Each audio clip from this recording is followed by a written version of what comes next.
नमस्कार दोस्तों, स्वागत है आपका मेरा यूट्यूब चैनल पे। और हम पढ़ रहे थे इकोनॉमिक्स।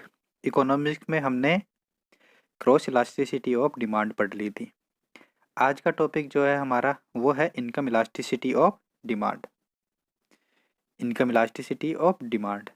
तो इनकम इलास्टिसिटी क्या होती है, पहले समझ लेते हैं। देखो, जब आदमी की इनकम चेंज होती है ना, तो वो कोई भी चीज़ की जो क्वांटिटी खरीद रहा है उसमें कितना चेंज हुआ, है ना। इस चीज को दिखाने के लिए कौन सी चीज यूज में ली जाती है, इनकम इलास्टिसिटी। कि आदमी की जो इनकम में चेंज होने का प्रभाव जब किसी दूसरी वस्तु की मांग में परिवर्तन का प्रभाव बन जाए, मतलब मांग में परिवर्तन का कारण बन जाए, तो इसको क्या बोलते हैं, इनकम इलास्टिसिटी ऑफ डिमांड। तो इसकी डेफिनेशन भी है। देखो, डेफिनेशन थोड़ी सी अलग है पर बात वही है कि income elasticity of demand is the ratio of percentage change in quantity. मतलब कि एक अनुपात होता है किस किस के बीच, कि क्वांटिटी परचेज में कितना परसेंट चेंज हुआ to the percentage change in income, और इनकम में कितना चेंज हुआ। रिमेनिंग अदर थिंग्स कांस्टेंट, और बाकी सारी चीज़ें कांस्टेंट रहती है। कौन कौन सी चीज़ें कांस्टेंट रहती है, सिर्फ आदमी की इनकम और उसकी क्वांटिटी बदलती है। बाकी वस्तु की प्राइस, उस चीज़ की जो प्राइस होती है ना, वो सेम रहती है। उनकी उसके सब्स्टिट्यूट्स की प्राइस भी सेम रहती है, उसकी कॉम्प्लीमेंट्स की प्राइस भी सेम रहती है ना। सारी चीज़ें, उसका टेस्ट एंड प्रेफरेंस भी सेम रहता है। सारी चीज़ें कांस्टेंट रहती है, सिर्फ इनकम, आदमी की इनकम बदल जाती है। ठीक है। तो income elasticity of demand is the ratio of percentage change in quantity purchased to the percentage change in income, remaining other things constant. अब इसका जो फॉर्मूला होता है वो ये होता है, E I is equal to E Y. इसको या तो ई आई लिख दो या ई वाई लिख दो। इसका फॉर्मूला क्या हो गया, percentage change in quantity upon percentage change in price, income, sorry income. तो del Q upon Q multiply by 100 upon del M upon M multiply by 100। 100 से 100 कैंसिल आउट हो जाएगा। इसको सोल्व करेंगे तो हमारे पास आ जाएगा E I is equal to del Q upon del M dot M upon Q. और इसका अगर डिफरेंशियल के फॉर्म में देखें तो इसका फॉर्मूला हो जाएगा E I is equal to D Q upon D M dot M upon Q. ठीक है। देखो, ये जो फॉर्मूला है E I is equal to del Q upon del M dot M upon Q, अगर मुझे, देखो एम क्या है, इनकम है ना। तो इनकम तो हमेशा पॉजिटिव ही होती है। क्यू जो है क्वांटिटी, क्वांटिटी परचेज भी हमेशा पॉजिटिव होती है। तो ई आई पॉजिटिव या नेगेटिव कब होगा, ई आई का पॉजिटिव होना या नेगेटिव होना किस पे डिपेंड करता है, del Q upon del M पे। मतलब क्वांटिटी में चेंज कितना हुआ प्राइस, और इनकम में चेंज कितना हुआ। अगर क्वांटिटी में नेगेटिव चेंज हो रहा है, मतलब पहले से कम खरीद रहे हैं तो नेगेटिव चेंज हो गया। और जब इनकम में चेंज पॉजिटिव नेगेटिव होता है तो उसका फ़र्क किस पे पड़ता है, ई आई पे। जैसे मान लो क्वांटिटी अगर पॉजिटिव है चेंज, और जो इनकम चेंज है वो भी पॉजिटिव है, तो ओवरऑल क्या हो जाएगा, पॉजिटिव हो जाएगी इनकम इलास्टिसिटी। इसी प्रकार अगर इन दोनों में से एक नेगेटिव होगा एक पॉजिटिव होगा तो क्या हो जाएगी, नेगेटिव इनकम इलास्टिसिटी हो जाएगी। ठीक है। अब इसके बाद में देख लेते हैं मिड पॉइंट फॉर्मूला।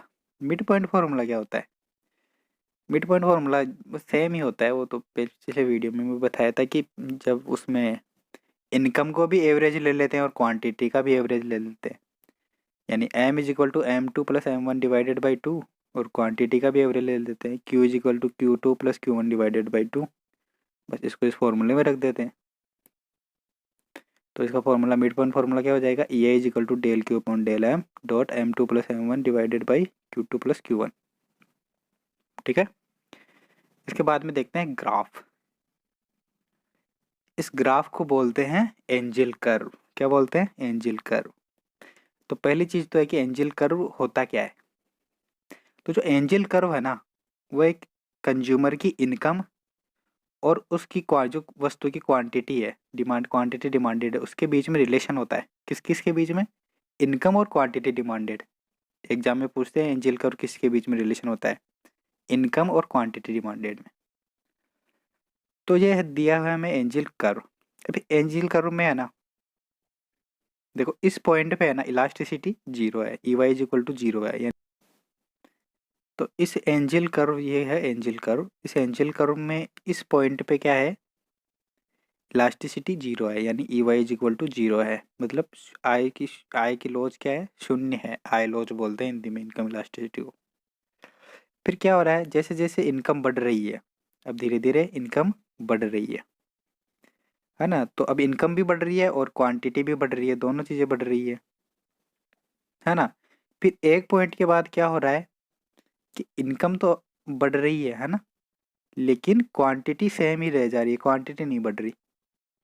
तो इनकम बढ़ रही है, क्वांटिटी नहीं बढ़ रही, तो ये क्या हो गई, डेल क्यू जीरो हो गया ना, क्वांटिटी नहीं बढ़ रही लेकिन इनकम तो बढ़ रही है। तो डेल क्यू ऊपर फॉर्मूले के हिसाब से देखो, डेल क्यू जीरो हो गया तो ई आई भी जीरो हो गया, इसीलिए यहाँ पे क्या होगी, इनकम इलास्टिसिटी जीरो, क्योंकि इनकम बढ़ रही है लेकिन demand remains constant, demand constant है।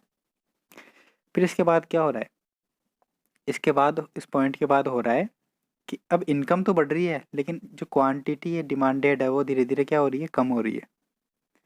क्या हो रही है, कम हो रही है। मतलब डेल क्यू तो हो गया नेगेटिव और डेल एम हो गया पॉजिटिव, है ना।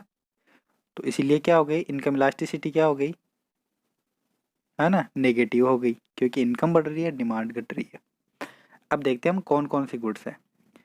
देखो इनकम बढ़ने पे जब डिमांड बढ़ रही है तो पॉजिटिव है इनकम इलास्टिसिटी, क्योंकि इनकम भी बढ़ रही है और डिमांड भी बढ़ रही है। ऐसा किस में होता है, नॉर्मल गुड्स में होता है। ठीक है, जब इनकम इलास्टिसिटी जीरो है, शून्य आई लॉज है, वहाँ पे इनकम तो बढ़ रही है लेकिन डिमांड कांस्टेंट रह जा रही है। फिर इसके बाद क्या हो रहा है, इस पॉइंट के बाद इनकम तो बढ़ रही है लेकिन डिमांड घटती जा रही है ना। तो इनकम बढ़ने पे डिमांड घट जाती है ना। तो ये इसकी इनकम इलास्टिसिटी तो हो गई नेगेटिव। और ऐसा कौन सी वस्तुओं में बढ़ता है, मतलब ऐसा कौन सी वस्तुओं में होता है कि इनकम बढ़ने पे डिमांड घट जाए। ऐसा होती है इन्फीरियर गुड्स में। इन्फीरियर गुड्स मतलब घटिया वस्तुएं। आप खुद ही सोचो, अगर आपकी इनकम बढ़ जाए तो आप घटिया चीज़ें खरीदोगे क्या, नहीं खरीदोगे ना। बस यही है कि इनकम बढ़ने पे डिमांड जिस चीज़ की घट जाए ना, वो वस्तु होती है घटिया और उसकी इनकम इलास्टिसिटी होती है नेगेटिव। ठीक है, एंजल को आ गया समझ में। अब इसी को है ना, इस रिजल्ट के रूप में दिखाया गया है। 3 रिजल्ट पढ़ेंगे, ये पहला रिजल्ट है। इसी एंजल कर्व को यहाँ पे रिजल्ट के रूप में दिखाया गया है। देखो जो पॉजिटिव इनकम इलास्टिसिटी होती है तो नॉर्मल गुड्स होती है, क्योंकि जैसे जैसे इंक्रीज इनकम में इंक्रीज होता है, इनकम बढ़ती है, वैसे वैसे डिमांड भी इंक्रीज होती है। ये साइड में डिमांड कर्व भी है, देखो एक तरफ क्वांटिटी एक तरफ प्राइस है। दूसरी चीज़ है कि नेगेटिव इनकम इलास्टिसिटी होती है ना, जब E Y is less than zero होती है, तो वो होती है इन्फीरियर गुड्स में। ऐसा क्यों होता है इन्फीरियर गुड्स में, क्योंकि इनकम बढ़ने पे क्या हो जाती है, डिमांड घट जाती है। और तीसरा पॉइंट है जीरो इनकम इलास्टिसिटी। अब जीरो इनकम इलास्टिसिटी भी होती है, E Y is equal to zero. ये क्या होती है, ये होती है dividing line between positive and negative elasticity. समझ गए। आप इस ग्राफ में देखो डिवाइडिंग लाइन क्यों है। ये जो जीरो इनकम इलास्टिसिटी है इस एरिया में, ये एक तरीके की लाइन हो गई ना। ये तो इसमें दो लाइंस भी है, देखो यहाँ से यहाँ तक जीरो है, तो ये डिवाइडिंग लाइन हो गई ना पॉजिटिव में और नेगेटिव में। और सेम ही चीज़ ये डिवाइडिंग लाइन हो गई नॉर्मल गुड्स में और इन्फीरियर गुड्स में, है कि नहीं। तो दो चीज़ों के बीच में डिवाइडिंग लाइन हो गई, पहली तो नॉर्मल गुड्स में और इन्फीरियर गुड्स में। दूसरी डिवाइडिंग लाइन किस में हो गई है, कि धनात्मक आई लॉज, यानी पॉजिटिव इनकम इलास्टिसिटी और नेगेटिव इनकम इलास्टिसिटी में, है ना, दो चीज़ में हो गई। तो इसमें यहीं तक है, आगे देखते हैं।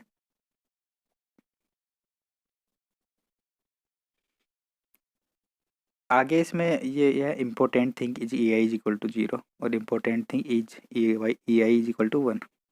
तो E I is equal to zero है, ये इम्पोर्टेंट थिंग है। E I is equal to one है, इसको बाद में देखेंगे। तो एक नोट है कि zero income elasticity is dividing line between positive and negative income elasticity, है ना। मतलब पॉजिटिव नेगेटिव के बीच में डिवाइडिंग लाइन हो ही गई, सीधी सी बात है। दूसरा नोट है कि zero income elasticity means there is no change in quantity after increasing और डिक्रीजिंग इनकम। मतलब कि एक आदमी की इनकम बढ़ने पे है ना, उसकी क्वांटिटी चेंज नहीं होती, क्वांटिटी में चेंज हो ही नहीं रहा उसकी क्वांटिटी परचेज में।